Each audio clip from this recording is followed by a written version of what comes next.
Hi everyone, my name's Kalthoff and welcome to a Stamping to Share video. I'm so excited that you stopped by today because guess what? We are making a beautiful card with a beautiful background and I'm going to show you exactly how to do it step by step. This is the card we're creating. It uses a new stamp set in the new Stampin' Up! Catalog called Crafting Forever. Here's a good look at this stamp set. And I got very excited when I saw that it included these pens as one of the stamps because I kind of have a fountain pen obsession. So I'm always scribbling around with fountain pens and I love to address my thank you cards to my customers with fountain pens. They're just so much fun to work with. So I was super excited to see that. And then it's got some cute sayings like do something creative every day and crafting forever, housework whenever, and we are cut out to be friends. Super cute. I also combined it so that the inside of the card features one of the stamp sets called Work of Art. Let me show you how I did the inside of this card. So you can see I have crafting forever, housework whenever, and then some pens at the bottom, and then just our new ink colors. This is our new ink colors, Lemon Lime Twist, Berry Burst, and Tranquil Tide. And of course we have two additional ink colors, but today we're just going to focus on these three. So let's go ahead and get started. This is a really fun card to create. We are going to make this background first, and that uses three colors. Again, we're going to use these three colors. Now when they blend, when they hit the watercolor paper and start blending, they take on different tones and hues. So every single watercolor background paper is going to look a little different. Let me show you some examples. These are all papers that I created using those three colors of inks.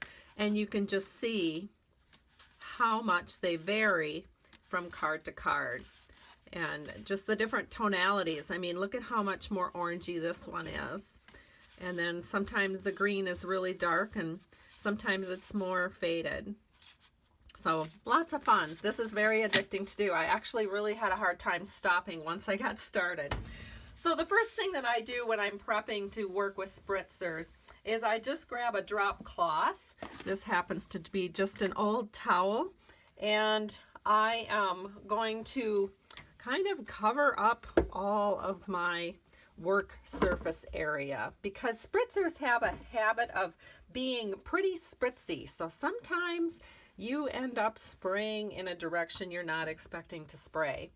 All right, so once I have my drop cloth down, then I like to grab my Stampin' grid paper from Stampin' Up! And I'm just actually going to take a few sheets and lift it up. Now when I lift that up and push that to the back, you probably can't even see that. I'll pull it forward.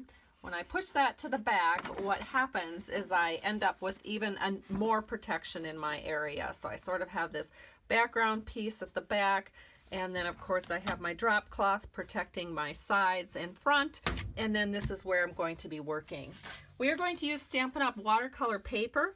This paper comes in packs of 5, and the dimensions for that pack of 5 are 6 by 9. And so the first thing I like to do is cut this into quarters. So I just cut it straight down here at 4.5 inches and then straight across at 3 inches. And then what I have will be 4 pieces of paper, 3 by 4.5 inches. And I like to spritz all of them at the same time. I mean, as long as you're going to get spritzing, you might as well just do, you know, at least 4 at a time. The next thing I'm going to grab are my spritzers. I just keep them in a crystal light container. You could put them in anything, and I like to keep all 5 ink colors together in one container. So I have the Tranquil Tide that we'll be using. I have the Lemon Lime Twist that we'll be using, and then this is the Berry Burst. And of course I have Fresh Fig and the other ink color, which is Powder Pink. And so we're not using those two today, so I'm just going to put those back into my container and set those aside for right now. So the first thing that I want to tell you is this is just created with water and some re-inker. So I take re-inker, put about 10 drops into the bottom of the spritzer, and fill it up with water. And that's all I do. Shake it a little bit before I spray and it's ready to go. And you can buy the spritzers in 2-packs from Stampin' Up. So I like to get a few at a time, and that way I can have several colors that I can just keep in the spritzer and work with throughout the year.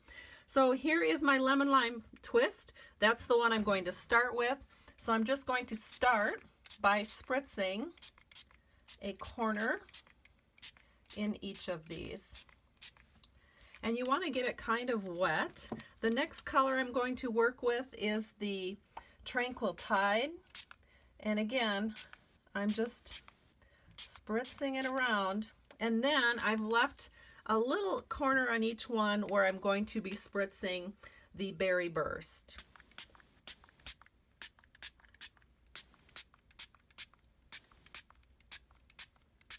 There. And sometimes if I see an area that's maybe missing some, I might go ahead and just spritz in a little bit more. There we go. So I think this looks good. Now what I'm going to do is I'm going to turn off the video and I'll come back to this after it has dried. Hi everyone, I want to jump back in here. We're about halfway through the drying process, and I just want to point out a few things to you. First of all, you'll notice that the papers are curling a little bit, and then sometimes you'll get some color that pools on the top and the bottom of where it curls. So when it gets to this point where it's nice and curly, I might go ahead and just press out some of that excess color on each edge. And so let me set this aside, and I'll do this for all of them. You can see how the color has pooled a little bit, and so I just like to take off some of that excess color. So I just do that again by pressing some of that excess into my scrap paper here. And so again, you can see it's pooled, and I'm just going to flip it over and take a little of that away. And yes, you are probably going to get ink on your fingers. That's just part of our job description, right? I would say that if you have something fancy that you're going to, like a wedding later in the day or something like that, you might want to put some rubber gloves on or something while you're working with this particular part of the process. So I'm going to, again, step away from the video, and I'll be back in a little bit. All right, we're back again, and you can see that all of these that were so curly a little bit ago, they've all straightened out as they've dried. And so what you'll next need to do is cut this down a 1/2 inch on each edge, because you want your ultimate piece for your card to be 3 by 4 inches. And so this is one I had done in advance, and I'll just take it away, and you can see just how pretty it is. And we want to do our stamping on this. And so I've got the ink right here, which is our basic black, and I have the pens right here. So I'm just going to ink up the pens with the basic black ink, and then we're going to stamp those on the left side of our 3 by 4 card piece. And there it is. It looks absolutely gorgeous. The next thing that we're going to do is we're going to need a circle right here, because that is where we're going to put our sentiment. And so I did go ahead and do this in advance. This is something that I had on the Big Shot machine. So what I did is I used my magnetic platform. I have my cut plate. I put the 3rd largest circle from our layering circle framelits. Now it does come with scalloped ones too, but I just have the straight edge ones on this particular magnet card. But I used the 3rd largest one, and I just ran that through the Big Shot machine, and you can see it leaves a little hole right there, and that's where our sentiment is going to go. And then we're going to hang on to this circle, because where the sentiment is, we're going to back that with the circle behind it. Otherwise it won't show up that great. And so we are going to be stamping on some vellum for that. So what I've done is I went ahead, I grabbed a 2-inch circle punch, and I punched out a 2-inch vellum circle. This is what I'm going to stamp my sentiment on. And again, I'm just going to use basic black ink. Now, because we're stamping on cardstock vellum, I will warn you that the basic black ink will need to be heat set. If you do not heat set, it will feather and it will also smear. As a matter of fact, let me show you what can happen if you don't heat set it. So here is the vellum that I pre-stamped before. Here I've heat set it, and you can see there's no smearing involved, and it looks just great. When I don't heat set it, it kind of tends to spread a little bit, which is called feathering. And then also 5 minutes later, if I pressed my finger across it, there was quite a bit of smearing. So it's really, really important to take this panel and just run that under your heat gun for a little bit. So let me go ahead and do that. Now, of course, you would not have to heat set our basic black ink if you were stamping on the watercolor paper, such as we did here with the pens, or if we are stamping on just regular Stampin' Up! Cardstock or Stampin' Up! Whisper White or Very Vanilla. However, if you're using glossy, or if you are using something like our vellum that has a really shiny, slick surface, you will need to go ahead and heat set that basic black ink. So this has already been heat set. It's ready for us to work with. And so what we're going to do is we're going to line it up in the circle. And once we have it right where we want it, we just flip it over, and we're going to take a little bit of Scotch tape and just attach a little bit of Scotch tape on the back. And we only need to attach the tape in one spot, because then the next thing we're going to do is take this circle that we've already cut out, and we are going to layer it behind. And I like to make sure that, you know, on my circle, that if the pink is here, I want it up here. And then I would take the green from up here and put it down there. I want to make it look different than the way it was cut out at. So once I see that that's nice and lined up, I just flip it over, and then we are going to do our taping on the back. So then again, I'm just taking Scotch tape, but now I can go, you know, quite a bit more generously with the tape, because I know it's not going to show through, because that cutout circle is hiding it. So we don't have to worry about that.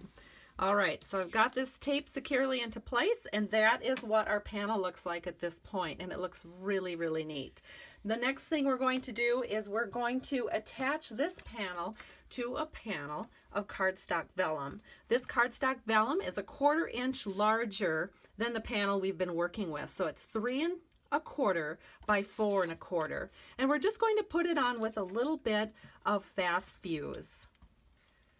So I'm just going to take my fast fuse. I'm just going to put 3 stripes down, and of course I make sure I flick it at the end when I get to the bottom. That breaks off the tape nice and cleanly. Then I'm just going to hold this in the corners and just kind of hoover it over so that I make sure I'm getting all 4 borders nice and even. Then I'm going to just flip it around, give it a good burnish from the back, and we can start layering up our card. So let's talk about what the card is going to look like. We are going to need a couple of panels here. So the first thing is our card base. This is our Tranquil Tide cardstock, one of the new 2017-19 in colors. It's 4 1/4 by 11 inches, scored at 5 1/2. And we're going to take this, fold it along the score line. I'm going to take my bone folder, give that a nice press so it will lie flat for us. The next thing we are going to do is, using a 4 by 5 1/4 inch piece of basic black paper, we're going to run that through the Big Shot machine using the dynamic hexagon embossing folder. So let me show you what that's going to look like once that's run through the Big Shot with the hexagon embossing folder. And so you can see very deep lines, looks absolutely lovely. So now we can go ahead and we'll just put that on the front of our card. So to do that, it's just as easy for me to use our multi-purpose liquid glue. So I'll just put a little line all the way around. I'm going to set this in so that all of the edges are even. Now you might be wondering, why didn't I use the glue to attach the vellum? Well, there's a couple of reasons. Sometimes glue causes vellum to sort of crinkle up, and I just didn't want to take the chance. So that's why I used the fast fuse. And that's why I'm going to attach this with fast fuse again to the front of our card. Just don't want to take the chance of the glue possibly crinkling up the vellum. So again, I'm using the fast fuse on the back of this stamped panel. We're going to put it right here in the center of this black piece, making sure again that all 4 borders are nice and even. Now what we're going to do is we're going to take some basic black twine, and I'm going to measure off about 13 inches. Let me grab my scissors here. We're going to make a double bow. So how you do that is you take your 13 inches of twine. You could go 14 or 15 inches if you feel like your fingers are a little fat and you have trouble with this. But I just fold it in half, and then I simply tie a bow, and this is going to create a double loop bow. So this is what that looks like. And then all you have to do is take your scissors, and you can just trim all of your edges nice and even. And so then we're just going to go ahead and we're going to get a glue dot, and we're going to set that right on our card as a really cute accent. So we'll attach the glue dot to the bow and make sure that's not showing too much through to the other side. Now we can go ahead and set this on our circle cutout here where we have our sentiment. I like to put it kind of at an angle, and the front of our card is finished and it looks so lovely. So now let's go ahead and do the inside panel of our card. We'll need a panel of Whisper White paper cut at 4 by 5 1/4. And I just want to show you, on the original card I had stamped it like this. Well, on the inside of this card I experimented a little bit and stamped it a little bit differently. So I used the same sentiment, but I just took the pens and went on each side of the sentiment, and then just again grab those colors with the Work of Art stamp set. This is Tranquil Tide, this one is Lemon Lime Twist, and this is the new Berry Burst, all of our newest in colors, and just set those in.